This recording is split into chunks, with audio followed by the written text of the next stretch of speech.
Hello बच्चों, हम कर रहे थे अपना चैप्टर एटम्स एंड मॉलिक्यूल्स और पिछली क्लास में हम लोगों ने किया था atomic mass, molecular mass and formula unit mass. ठीक है कि मॉलिक्यूलर मास क्या होता है और फार्मूला यूनिट मास क्या होता है। और उसमें मैंने आपको सजेस्ट किया था कि आप सबको टेबल, एटॉमिक मासेस की जो टेबल है हमारे पास हम लोगों ने पहले की थी जब हमने एटॉमिक मास टॉपिक किया था, उसमें जो टेबल आपको बताई गई थी वो टेबल आपको बहुत अच्छे से पता होनी चाहिए। ठीक है तो आज हम नया कंसेप्ट कर रहे हैं, मोल कंसेप्ट। बहुत ही इंपॉर्टेंट और बहुत ही अच्छा टॉपिक है, तो थोड़ा ध्यान दे के कीजिएगा। ठीक है, अब बात आती है कि मोल क्या होता है। एक बात तो ज़रूर ध्यान रखिएगा कि मोल और मॉलिक्यूल दोनों अलग अलग चीज़ें हैं, इसको आप मिक्स मत कीजिएगा। ठीक है, अच्छा अब क्या लिखा हुआ है, 1 mole of any species is that quantity in number having a mass equal to its atomic और मॉलिक्यूलर मास इन ग्राम्स। बहुत कॉम्प्लिकेटेड, बहुत ही ज़्यादा कॉम्प्लिकेटेड डेफिनेशन है, मैं खुद कह रहा हूँ। ठीक है, अच्छा देखते हैं। अब ये बात कर रहा है कि 1 मोल किसी भी स्पीसीज़ की, मतलब किसी भी चीज़ का 1 मोल किसके इक्वल होता है, is that quantity in number. मतलब एक तरह से किसकी बात कर रहा है, काउंटिंग की बात कर रहा है, क्वांटिटी इन नंबर। जैसे कहते हैं ना 1 2 10 लोग हैं, 20 लोग हैं, 50 लोग हैं, क्वांटिटी इन नंबर, कि नंबर में क्वांटिटी होती है। तो 1 मोल हमारे पास नंबर में कोई क्वांटिटी होती है किसी स्पीसीज की, किसी सब्सटेंस की, किसी पार्टिकल की। हैविंग ए मास, अब ये जो हमारे पास क्वांटिटी है, नंबर्स की जो क्वांटिटी है, इन सब का जो मास होगा, इन सब का जो मास होगा वो किसके इक्वल होगा, एटॉमिक, उनके एटॉमिक या फिर उनके मॉलिक्यूलर मास के। लेकिन किस में, ग्राम में। लेकिन किस में, ग्राम में। कि उनका जो एटॉमिक मास और मॉलिक्यूलर मास होगा वो किस में होगा, यूनिफाइड मास में। बस मुझे करना क्या है, उस यूनिफाइड मास को हटा के वहाँ पे क्या करना है, ग्राम करना है ना। सर अब भी समझ नहीं आया, क्या बोल रहे हो, कुछ समझ नहीं आ रहा है ना। चलो स्टेप बाय स्टेप करते हैं। एक चीज़ हमें पता है कि 1 पेयर का मतलब क्या होता है, 2 है ना। 1 पेयर का मतलब क्या होता है, 2 इन नंबर, है ना। जोड़े में अगर कहते हैं शूज़ किस में होते हैं, पेयर में होते हैं, सॉक्स किस में है, पेयर में है ना। ईयर्स भी किस में है, पेयर में है, आइज़ किस में है, पेयर में है। ठीक है, तो 1 पेयर का मतलब क्या हो गया, ग्रुप ऑफ 2। 1 डजन का मतलब भी आपको पता होगा, 1 डजन का मतलब कितना होता है, 12 इन नंबर। 1 डजन किसके बराबर होता है, 1 दर्जन किसके बराबर होता है, 12, है ना। यही चीज़ होती है। उसी तरह से हमारे पास 1 मोल होता है, उसी तरह से हमारे पास क्या होता है, 1 मोल। तो जिस तरह से एक पेयर 2 के बराबर होता है, 1 दर्जन 1 डजन 12 के बराबर होता है, 12 के बराबर होता है, उसी तरह 1 मोल भी किसी क्वांटिटी के बराबर होता है। और वो क्वांटिटी हमारे पास है ये वाली, 6.022 इंटू में 10 की पावर 23, 10 की पावर 23। यहाँ तो करोड़ तक के अगर 0 काउंट कर लो तो वो बहुत बड़ी बात है, ये तो करोड़ों में, पता नहीं कितने करोड़ों में जा रहा है ना। इस चीज़ को याद रखिएगा। तो 1 mole of anything, 1 mole of anything is equal to 6.022 into में 10 की पावर 23 इन नंबर। अब इसका एग्जाम्पल देख लेते हैं। ये हमारे पास 3 एग्जाम्पल्स हैं। 1 मोल ऑफ कार्बन एटम की, अगर मैंने आपको बोल दिया कि 1 मोल ऑफ कार्बन एटम में कितने number of carbon atom present है, मतलब क्वांटिटी इन नंबर कितनी है, तो वो किसके बराबर है, 6.022 इंटू में 10 की पावर 23 एटम्स ऑफ कार्बन। ठीक है, इतने एटम प्रेजेंट होंगे 1 मोल ऑफ कार्बन एटम के। अगर मैंने आपको बोल दिया, देखो कैसे चलता है, एक बात समझना कि आप मार्केट में जाते हैं तो मार्केट में बेसिकली आपको दर्जन में बनाना मिलते हैं ना, केले मिलते हैं। तो आपने उनको बोला कि भाई मुझे 1 दर्जन केले चाहिए, तो कितने पीस चढ़ाएगा, वो 12 पीस चढ़ाएगा। अगर आपने उसको बोला कि मुझे 2 दर्जन केले चाहिए, तो आप क्या बोलेंगे, वो क्या बोलेगा, 24 पीस वो केले के आपको चढ़ा देगा, बनाना के चढ़ा देगा। ठीक है, उसी तरह से हमारे पास यहाँ भी क्या है, नंबर फिक्स होते हैं कि अगर आपने उसी दुकानदार को जाके बोल दिया कि मुझे 1 मोल ऑफ कार्बन एटम चाहिए या 1 मोल ऑफ बनाना चाहिए, ठीक है, हटाओ कार्बन एटम। मैं कहता हूँ अगर आपने उस दुकानदार को बोल दिया, आप शॉपकीपर को बोल दिया कि भैया मुझे 1 मोल ऑफ बनाना चाहिए, केले चाहिए, तो वो आपको इतने नंबर देगा, 12 नहीं, 24 नहीं, 10 की पावर 23, 10 की पावर 2 लगते तो 100 हो जाता है, और 10 की पावर 3 लगती 1000 हो जाता है, 4 में 10,000। वो आपको 10 की पावर 23 बनाना देगा, बेटा ज़िंदगी भर खाते रहना। ठीक है, आप मांग के तो देखो, खैर कोई बात नहीं। तो ये समझ में आ गया कि 1 मोल ऑफ कार्बन एटम में कितने कार्बन एटम प्रेजेंट होते हैं, 6.022 इंटू में 10 की पावर 23 एटम प्रेजेंट होते हैं। उसी तरह से अगर मुझे बोल दिया जाए कि 1 मोल ऑफ हाइड्रोजन एटम एक मोल हाइड्रोजन एटम में कितने हाइड्रोजन एटम प्रेजेंट होंगे, तो कितने होंगे 6.022 इंटू में 10 की पावर 23 एटम। सिंपल। उसी तरह से अगर पूछ लिया जाए 1 mole of oxygen molecule, 1 mole of oxygen molecule, ठीक है, देखो मैंने क्या लिखा, 1 मोल ऑफ एनीथिंग, कुछ भी, वो एटम भी हो सकता है, वो मॉलिक्यूल भी हो सकता है, वो आयन भी हो सकता है, ठीक है। तो क्या बोला 1 mole of oxygen molecule, oxygen molecule मैंने बोल दिया ये हो गई, इसमें भी एक ऑक्सीजन है, इसमें भी क्या है, एक ऑक्सीजन है, ठीक है। तो 1 mole of oxygen molecule, oxygen molecule कितने एटम से मिलकर बनता है, 2 एटम से मिलकर बनता है, तभी मैंने यहाँ पे क्या लिखा, O2 लिखा। अब इस 1 मोल में कितने ऑक्सीजन मॉलिक्यूल प्रेजेंट होंगे, तो 1 मोल का मतलब क्या है 6.022 इंटू में 10 की पावर 23 मॉलिक्यूल्स ऑफ ऑक्सीजन। ये बात आई समझ में सभी को, ठीक है, 1 मोल कंसेप्ट क्लियर हुआ, पक्का। अच्छा, अब बात आती है कि इस 1 मोल ऑफ कार्बन एटम या फिर इस 1 मोल ऑफ हाइड्रोजन एटम या फिर इस 1 मोल ऑफ ऑक्सीजन मॉलिक्यूल का मास कितना होगा, वो भी ग्राम्स में, ठीक है।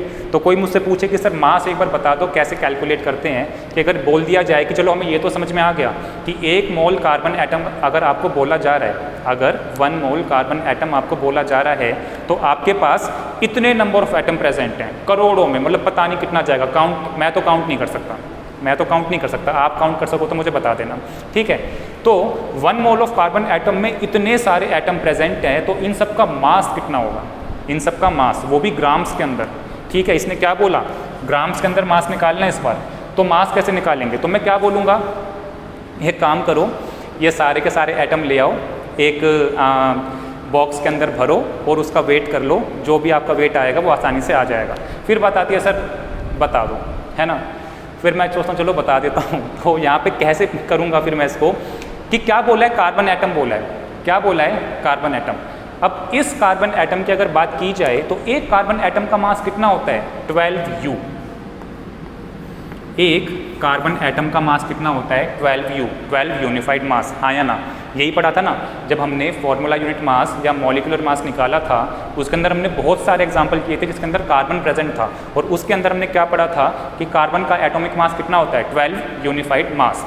अब हमें क्या करना है, इस U को हटा देना है और इसको किससे रिप्लेस कर देना है, G से रिप्लेस कर देना है, किससे रिप्लेस कर देना है, G से। इस G का मतलब क्या है, ग्राम, इस G का मतलब क्या है, ग्राम। इसका मतलब क्या हुआ कि 1 मोल कार्बन एटम का जो मास होगा वो 12 ग्राम आएगा, बस, ओनली 12 ग्राम।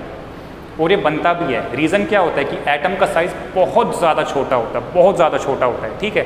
तो इतना छोटा होता है तो उसका मास भी क्या मिलेगा, ना के बराबर मिलेगा। लेकिन फिर भी आपने यार इतने सारे आइटम इकट्ठे करे हैं, है ना, बॉक्स के अंदर एक आइटम इकट्ठे कर लिए, तो उसका मास कुछ ना कुछ तो आना चाहिए था, तो कितना आ गया 12 ग्राम आ गया, सिंपल। तो अब आप आसानी से बता देंगे कि क्यों मैंने बोला कि 1 मोल हाइड्रोजन एटम, मतलब इतने सारे एटम का जो मास है वो 1 ग्राम है ना। अच्छा, दिया क्या है, हाइड्रोजन एटम, दिया क्या है, हाइड्रोजन एटम, और एक हाइड्रोजन एटम का मास कितना होता है 1 यूनिफाइड मास होता है, कितना होता है 1 यूनिफाइड मास। इसका मतलब अगर मुझे 1 मोल ऑफ हाइड्रोजन एटम का मास निकालना है तो मुझे इस एटॉमिक मास के U को किससे रिप्लेस करना है, G से रिप्लेस करना है। इसका मतलब इतने सारे हाइड्रोजन एटम का अगर आप मास कैलकुलेट करेंगे तो वो सिर्फ और सिर्फ मात्र, हिंदी में अगर बोलूँ तो 1 ग्राम आएगा। लिखा होता है ना वो हिंदी में, कभी आप मतलब किसी शॉप पे गए होंगे तो हिंदी में लिखा होता है मात्र या केवल 10 रुपये या 20 रुपये या 100 रुपये, जो भी रेट लिखा होता है MRP, ठीक है, ऐसे कुछ होता है ना। तो क्या बोला मैंने कि 1 मोल ऑफ हाइड्रोजन एटम का जो मास होगा वो कितना होगा, केवल 1 ग्राम, सिर्फ इतना होता है ना। खैर कोई बात नहीं, अब बात करते हैं अगले एग्जाम्पल की। 1 मोल ऑफ ऑक्सीजन मॉलिक्यूल, एक मोल ऑक्सीजन मॉलिक्यूल में कितने एटम, कितने मॉलिक्यूल प्रेजेंट हैं ऑक्सीजन के, कितने हैं 6.022 इंटू में 10 की पावर 23, 6.022 इंटू में 10 की पावर 23, इतने मॉलिक्यूल प्रेजेंट हैं ऑक्सीजन के। अच्छा, अब बात आती है कि सर इतने सारे मॉलिक्यूल का मास कितना होगा। अब कैलकुलेट कैसे करेंगे, सिंपल वही तरीका, ऑक्सीजन मॉलिक्यूल का मॉलिक्यूलर मास निकालो। देखो जब एटम दिया था तो क्या निकाल रहे थे, एटॉमिक मास निकाल रहे थे, इस बार क्या दिया है, मॉलिक्यूल दिया है, तो क्या निकालेंगे, मॉलिक्यूलर मास। अब मुझे बहुत अच्छे से पता है कि एक ऑक्सीजन एटम का मास कितना होता है 16, तो 2 ऑक्सीजन एटम का मास कितना हो जाएगा 32 यूनिफाइड मास, लेकिन मुझे निकालना क्या है, एक मॉलिक्यूल का मास नहीं निकालना, मुझे निकालना है 1 mole of oxygen molecule, 1 mole quantity का मास निकालना है। तो क्या करेंगे, इस यूनिफाइड मास को हटा देंगे और किससे रिप्लेस कर देंगे, ग्राम से रिप्लेस कर देंगे। इसका मतलब ये हुआ कि अगर आप इतने सारे 10⁻23 में अगर ऑक्सीजन मॉलिक्यूल्स ले आए तो उनका जो मास बनेगा वो कितना बनेगा, 32 ग्राम बनेगा मात्र, है ना, ओनली 32 ग्राम, बहुत ज़्यादा नहीं। ठीक है, अब फिर से डेफिनेशन पे आते हैं। 1 mole of any species, species जैसे मैंने बोला कुछ भी हो सकता है आपके पास, एटम हो सकता है, मॉलिक्यूल हो सकता है, आयन भी हो सकता है। तो 1 mole of any species is that quantity in number having a mass equal to atomic और molecular mass in gram, atomic और मॉलिक्यूलर मास इन ग्राम। ठीक है, डेफिनेशन समझ में आ गई, पक्का, ठीक है।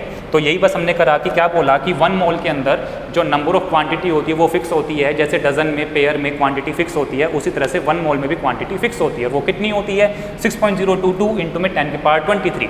और अगर आप इतने सारे नंबर्स का मास कैलकुलेट करना चाहते हैं ग्राम्स के अंदर, तो आपको बहुत ज़्यादा मेहनत नहीं करनी, आपको कोई एटम मॉलिक्यूल पकड़ के नहीं लाने, आपको सिंपली क्या करना है कि सर आप बस नाम बोलो कि किसका निकालना है ना। तो मैंने बोला कार्बन एटम का निकाल के दिखाओ, तो आपने क्या करा, एटम का दिमाग में सोचा मास कितना होता है, 12U, बस आपने क्या करा, U को हटाया, G को वहाँ पे रिप्लेस कर दिया और क्या बोला कि सर इतने सारे एटम का मास कितना आएगा, 12 ग्राम आएगा। या फिर आप ये कह सकते हैं कि 1 मोल कार्बन एटम का मास कितना आएगा, 12 ग्राम आ जाएगा, सिंपल। ठीक है, उसी तरह से फिर मैंने बोला यार एक काम करो, मुझे ये बताओ हाइड्रोजन एटम का मास कितना आएगा, 1 मोल ऑफ हाइड्रोजन एटम का मास कितना आएगा, सर अभी बताते हैं। एक एटम का मास कितना, 1U।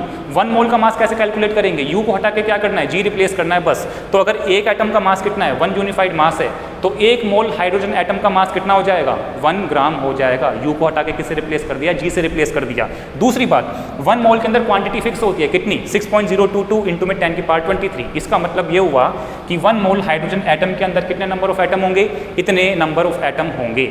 ठीक, अच्छा अगला टॉपिक हमारे पास क्या आया, सॉरी अगला क्वेश्चन हमारे पास क्या आया, 1 मोल ऑफ ऑक्सीजन मॉलिक्यूल का मास कितना होगा। अच्छा सर एक मिनट रुक जाओ, क्या होता है कि ऑक्सीजन मॉलिक्यूल का जो फॉर्मूला होता है वो क्या होता है, O2 होता है। और अगर O2 होता है तो एक एटम का मास कितना है, 16। सर 2 का कितना हो जाएगा, 32, 32। ठीक है, अब मुझे क्या निकालना है, 1 मोल का निकालना है। ये तो मैंने 1 मॉलिक्यूल का निकाला था, ये जो 32U आया था, 32U ये किसका आया था, एक मॉलिक्यूल का आया था, सिर्फ एक मॉलिक्यूल का। हमें क्या निकालना है, इतने सारे मॉलिक्यूल का निकालना है, मतलब 1 मोल का निकालना है। तो क्या करेंगे, सिंपल तो है, U हटाया, क्या कर दिया, G लगा दिया बस। तो इसका मतलब ये हुआ कि 1 मोल ऑफ ऑक्सीजन मॉलिक्यूल का जो मास आया कितना आया, 32 ग्राम आ गया, सिंपल। ठीक है, अब आप फटाफट से एक क्वेश्चन मेरे लिए कर दीजिए, है ना, एक क्वेश्चन मेरे लिए कर दीजिए।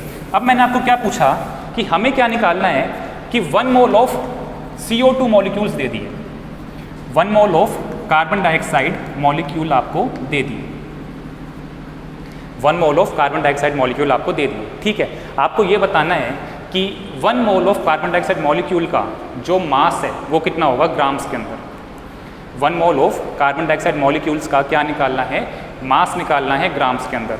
तो सिंपल किसका मास निकालना है, 1 मोल का निकालना है। किसका निकालना है, 1 मोल का मास निकालना है। तो 1 मोल का अगर मास निकालना है तो एक सिंपल सा तरीका होता है क्या, कि पहले निकालो मॉलिक्यूल का मास, पहले निकालो मॉलिक्यूल का मास। तो मैंने क्या करा, मॉलिक्यूल का मास निकाला, मॉलिक्यूलर मास किसका, कार्बन डाइऑक्साइड का। वो हमारे पास कितना आया, 12 + 32 और ये कितना बन गया, 44 यूनिफाइड मास। कोई है जो मुझसे ये पूछना चाहता हो कि सर मॉलिक्यूलर मास कैसे आया CO2 का 44 यूनिफाइड मास, तो बेटा अगर नहीं पता है तो पिछला लेक्चर देख लो। ठीक है, पिछले लेक्चर में बहुत अच्छे से मेंशन किया हुआ है कि क्यों CO2 का मॉलिक्यूलर मास हमारे पास 44 यूनिफाइड मास आता है। ठीक है, अच्छा अब क्या निकालना है, ये तो मॉलिक्यूलर मास आया ना, निकालना क्या है, 1 मोल का मास निकालना है। तो सिंपल क्या करा, U को हटा दिया और क्या लगा दिया, G लगा दिया। तो इसको U रहने देते हैं, तो यहाँ पे मैंने क्या लिख दिया, 44 ग्राम लिख दिया। 1 मोल CO2 मॉलिक्यूल्स का जो मास आएगा वो कितना आएगा, 44 ग्राम आ जाएगा। और कोई ये पूछना चाहे कि सर 1 मोल CO2 मॉलिक्यूल्स कितने नंबर ऑफ CO2 मॉलिक्यूल्स बनेंगे, तो जैसे दर्जन में कितने होते हैं, 12, पेयर में कितने होते हैं, 2, तो मोल में क्वांटिटी कितनी होती है, 6.022 इंटू में 10⁻23 molecules of CO2, molecules of CO2। Simple. ठीक है, आया समझ में? अच्छा, अब दो नए नाम मैं यहाँ पे ऐड करना चाहता हूँ। कौन कौन से? एक तो आता है हमारे पास एवोगैड्रो नंबर, एक आता है हमारे पास एवोगैड्रो नंबर। तो ये जो हमारे पास क्वांटिटी है 6.022 इंटू में 10 की पावर 23, मतलब ये जो हमारे पास क्वांटिटी है इसे क्या बोला जाता है? एवोगैड्रो नंबर बोला जाता है, एवोगैड्रो नंबर बोला जाता है। और इसको रिप्रेजेंट करते हैं एन नोट। ये एन के नीचे एक छोटा सा जीरो बना दिया जाता है, इसे क्या बोला जाता है? एन नोट, एवोगैड्रो नंबर इसको बोला जाता है। ठीक है, ये बात आई समझ में? अच्छा, दूसरी बात, एक और कंसेप्ट आता है मोलर मास। एक और कंसेप्ट आता है क्या? मोलर मास, MOLAR, ठीक है, मोलर मास। तो एक मोल स्पीसीज का जो मास होगा ग्राम्स में, वो क्या कहलाएगा? मोलर मास कहलाएगा।